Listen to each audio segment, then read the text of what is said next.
ఈ నెల 17వ తేదీ నాగుల చవితి, అంటే నవంబర్ 17వ తేదీ శుక్రవారం నాగుల చవితి. ఎంతో విశేషమైన శక్తివంతమైన రోజు ఇది. ఈరోజు స్నానం చేసే నీటిలో ఈ ఒక్కటి వేసుకుని స్నానం చేస్తే చాలు, జన్మల పాపాలు ఆ నీటి ద్వారా తుడిచిపెట్టుకుపోతాయి. అన్ని పాపాలు అగ్నిలో పడిన దూది మాదిరిగా నశిస్తాయి. దీపావళి అమావాస్య తర్వాత వచ్చే కార్తీక శుద్ధ చవితిని నాగుల చవితి పండుగ అంటారు. శివుని మెడలో ఆభరణంగా ఉండే నాగేంద్రుణ్ణి పూజించడం హిందువుల ఆచారం. దేశమంతటా పలు దేవాలయాల్లో మెలికలతో ఉన్న నాగేంద్రుడి విగ్రహాలు కనిపిస్తూ ఉంటాయి. ఈ నాగుల చవితి నాడు నాగేంద్రుణ్ణి శివభావంతో అర్పిస్తే సర్పరోగాలు పోయి సౌభాగ్యవంతులు అవుతారని భారతీయుల నమ్మకం. ఈ మానవ శరీరమనే పుట్టకు 9 రంధ్రాలు ఉంటాయి.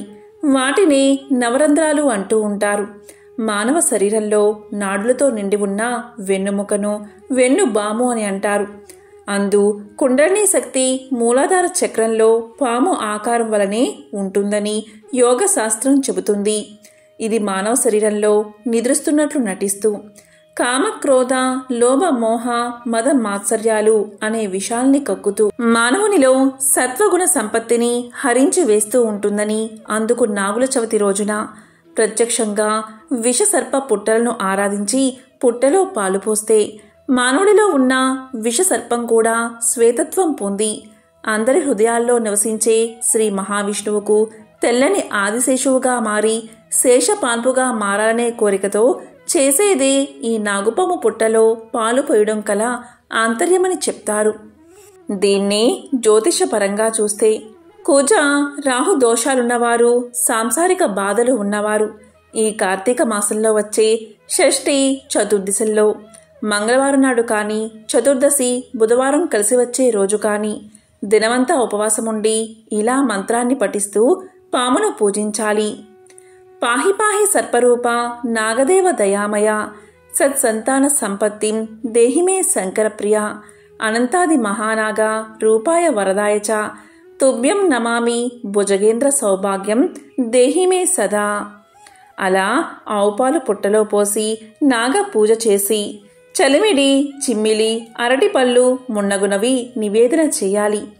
ఈ సందర్భంగా పుట్ట వద్ద దీపావళి నాటి మిగిలిన మతాబులు, కాకర పువ్వొత్తులు, టపాసులు చిన్నారులు ఎంతో సంతోషంగా కూడా కాలుస్తారు. ఇలా స్త్రీలు నాగేంద్రుణ్ణి ఆరాధిస్తే శుభప్రదమైన సుఖ సంతానము, అదే కన్నెపిల్లలు ఆరాధిస్తే మంచి భర్త లభిస్తాడని చాలామంది నమ్మకం. ఈ విధమైన నాగుల ఆరాధన ఈనాటిది కాదు, యుగాల నాటిది.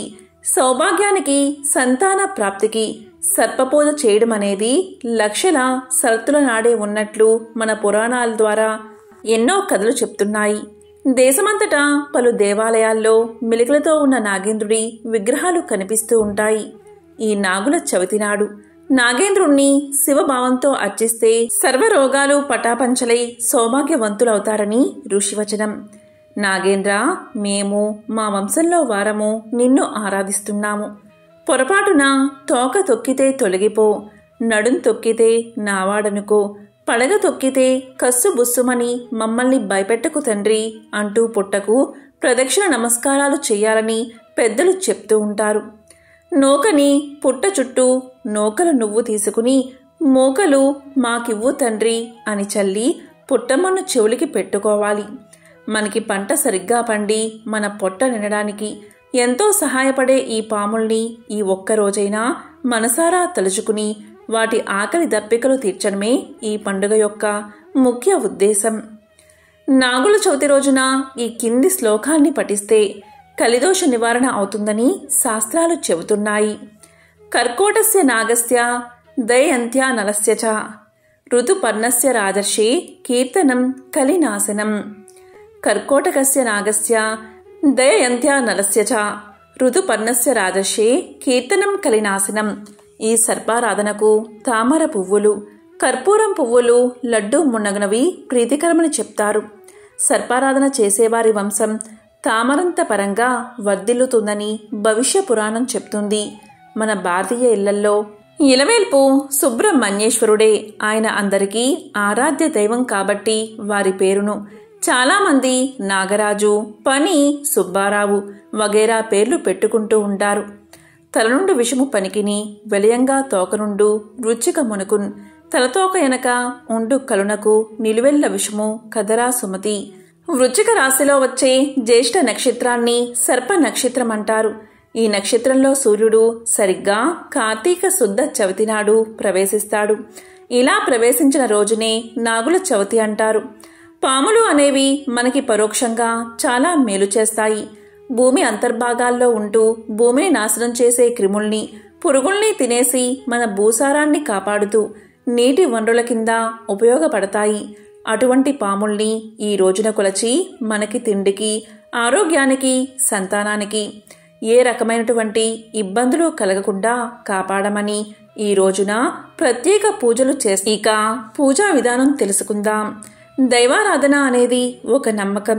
ఏనాడు నమ్మకం మూఢనమ్మకం కాకూడదు. మూఢనమ్మకాలు జీవితంలో అనర్థాలకి దారితీస్తాయి. నమ్మకము మనశ్శాంతిని, మనోబలాన్ని కలగజేస్తుంది. ఇక నాగుల చవితి రోజున ఉదయాన్నే లేచి తల స్నానం చేసి ఇంట్లో దేవుని దగ్గర దీపారాధన చెయ్యాలి. ఎరుపు రంగు దుస్తులు ధరించాలి. తరువాత పూజా మందిరాన్ని, ఇంటిని శుభ్రం చేసుకోవాలి. గడపకు పసుపు, కుంకుమ, గుమ్మానికి తోరణాలు, పూజా మందిరాన్ని ముగ్గులతో అలంకరణ చెయ్యాలి.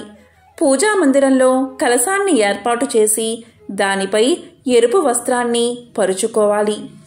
నాగేంద్ర స్వామి అంటే పాము పడగ ప్రతిమ కాని లేదా ఫోటోను కాని పూజకు ఉపయోగించాలి. పూజకు మందార పువ్వులు, ఎర్రటి పువ్వులు, కనకాంబరాలు, నైవేద్యానికి చిన్న చిన్న ఉండ్రాళ్ళు, వడపప్పు, అరటిపళ్ళు, చలిమిడలను సిద్ధం చేసుకోవాలి. ఉదయం 9 గంటల్లోపు పూజను పూర్తి చేయాలి. పూజకు ముందు నాగేంద్ర అష్టోత్తరము, నాగేంద్ర స్తోత్రము, నాగస్తుతి, నాగేంద్ర సహస్రనామాలను పఠించడం వల్ల సకల సంతోషాలు ప్రాప్తిస్తాయని పురాణ విశ్వాసం. స్తోత్రాలు పఠించేందుకు వీలుకాని పక్షంలో ఓం నాగేంద్ర స్వామినే నమః, ఓం నాగేంద్ర స్వామినే నమః అనే మంత్రాన్ని 108 సార్లు జపించాలి. దీపారాధనకు నువ్వుల నూనెను వాడాలి.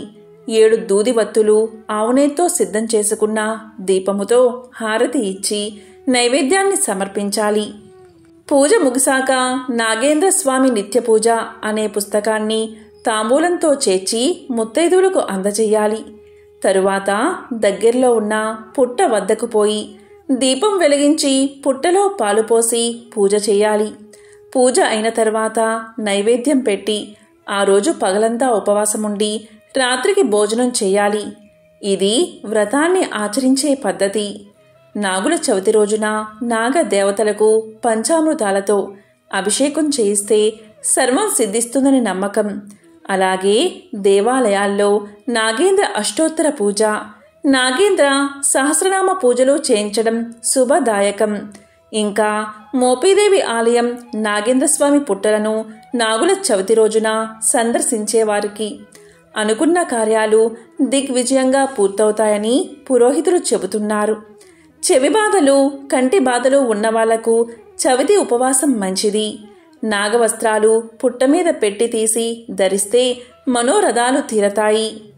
దీపావళి పండుగ వెళ్లిన 4వ నాడు మనకు నాగుల చవితి వస్తుంది. సంతానానికి సర్ప పూజకు గల సంబంధాన్ని తెలపడానికి బ్రహ్మ పురాణంలో ఒక కథ ఉంది. హైందవ సంప్రదాయంలోనే కాక జైన, బౌద్ధ ధర్మాల్లోనూ నాగారాధనకు ప్రాముఖ్యం ఉంది. అమరావతి స్తూపంలో ఫణీంద్రుడు పడగవిప్పిన చిత్రాలు ఉన్నాయి. దుర్గాదేవి పరివారంలో ఒక సర్పం కూడా ఉంది. శివుడు నాగభూషణుడు, అతని వింటినారి వాసుకి శ్రీ మహావిష్ణువు మేను వాల్చింది నాగతల్పంపైనే. వినాయకుడి సర్పం ఆభరణం, యజ్ఞోపవీతం కూడా. కుమారస్వామి వాహనమైన మయూరం కాళ్లకు సర్పాలు చుట్టుకుని ఉంటాయి. ఆంధ్రదేశం దాదాపు 2500 సంవత్సరాల క్రితం నాగరాజుల ఏలుబడిలో ఉన్నట్టు, వారి వల్లే ఈ దేశానికి నాగభూమి అనే పేరు ఏర్పడిందని బౌద్ధ గాథలు వెల్లడిస్తున్నాయి. నాగుల చవితికి మిగతా పండుగల్లాగా ఇళ్లకు సున్నాలు అవి పూయకూడదు. ఇళ్లల్లో కానీ పొలాల్లో కానీ కన్నాలు ఉంటే పూడ్చకూడదు. ఇల్లు తుడిచాక ముగ్గు పిండితో ముగ్గు పెట్టకూడదు. శుద్ధముక్కలు లేకపోతే చాక్ పీస్తోనే ముగ్గు పెట్టాలి.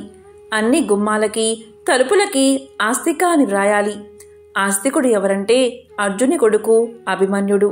అభిమన్యుడు యుద్ధంలో మరణించినప్పుడు అతని భార్య ఉత్తర గర్భవతి.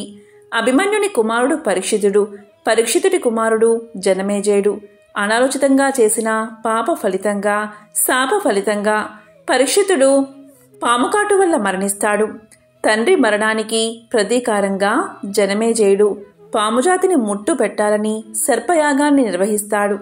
యాగం మధ్యలో సర్పజాతిని రక్షించడానికి ఆస్తికుడు వచ్చి తన మాటల చాతుర్యంతో జనమేజయుణ్ణి ఒప్పించి సర్పయాగాన్ని ఆపి జగత్ కళ్యాణ కారకుడు అవుతాడు. అందుకే నాగుల చవితి రోజు ప్రతి వాకిలి దగ్గర ఆస్తిక అని రాసి సర్పజాతిని కాపాడిన వాడిని తలుచుకోవడం జరుగుతుంది. ఈ ఒక్క విషయం మీరందరూ గుర్తుపెట్టుకోండి. పాములు సరీసృపాలు కనుక పాలు తాగవు. అలా అని అన్ని పాములు పాలు తాగవని కాదు. దేవతా సర్పాలు మాత్రమే పాలు తాగుతాయి. మామూలు పాములు పాలు తాగితే అరగక కక్కేస్తాయి. ఒక్కోసారి మరణిస్తాయి కూడా. దేవతా సర్పాలు ఎక్కడ పడితే అక్కడ ఉండవు. మనిషి కంటికి కనిపించవు. అంటే మానవ కదలికలు లేని మహా అరణ్యాల్లో మాత్రమే ఉంటాయి. అందువల్ల పుట్టలో ప్యాకెట్ల కొద్దీ పాలు పోయకండి. నాగజాతిని తలుచుకుని నాగదేవతకు నైవేద్యంగా 1-2 చెంచాల పాలు మాత్రమే పుట్టలో పోసి మిగతావి ప్రసాదంగా స్వీకరించడం మంచిది. నాగదేవత పూజలో పసుపు కుంకుమలను పుట్ట దగ్గర వాడవద్దు. పసుపు అంటే పాములకు అలర్జీ. పసుపు వాటి శరీరానికి అంటుకోవడం వల్ల కూడా అవి మరణించే అవకాశం ఉంటుంది. పండుగ పూట పాపం చేయకండి. పుట్ట దగ్గర పూజించాక ఇంటి గడప దగ్గర కూడా పాలు పోయాలి. ప్రతి ఇంటి గుమ్మం దగ్గర నాగరాజు కొలువుండి ఇంటిని రక్షిస్తూ ఉంటాడు కనుక ఇంటి గడప మీద పాలు పోయండి. కాసింత చిమ్మిలి చలివిడి పెట్టండి. ఒక అరటిపండు ముక్క పెట్టండి. మర్నాడు ఇంట్లో బంగారంతో కానీ వెండితో కానీ చెక్కతో కానీ మట్టితో కానీ చేసిన నాగ ప్రతిమను పంచామృతాలతోనూ జాజి సంపెంగ లాంటి సువాసనలు గల పూలతోనూ పూజించండి. ఇలా నాగపూజ చేస్తే సర్పదోషాలు నశిస్తాయి. మరి ఎంతో విశేషమైన ఈ నాగుల చవితి రోజు స్నానం చేసే నీటిలో ఏం వేసుకుని స్నానం చేయాలి అంటే చిటికెడు పసుపు, కొద్దిగా గంధం వేసుకుని స్నానం చేస్తే చాలు. జన్మల పాపాలు ఆ నీటి ద్వారా తొలగిపోతాయి. 1,000,000 జన్మల పుణ్యం వస్తుంది. ఇలా ఈరోజు స్నానం చేస్తే మన చర్మం ఆరోగ్యంగా ఉంటుంది. అనేక రోగాలు నివారణ అవుతాయి. దృష్టి దోషాలు తొలగిపోతాయి. అన్ని రకాల దోషాలు తొలగి ఐశ్వర్యం కలుగుతుంది. ఓం నమః శివాయ. ఓం నాగరాజాయ నమః. ఓం నాగేంద్రాయ నమో నమః.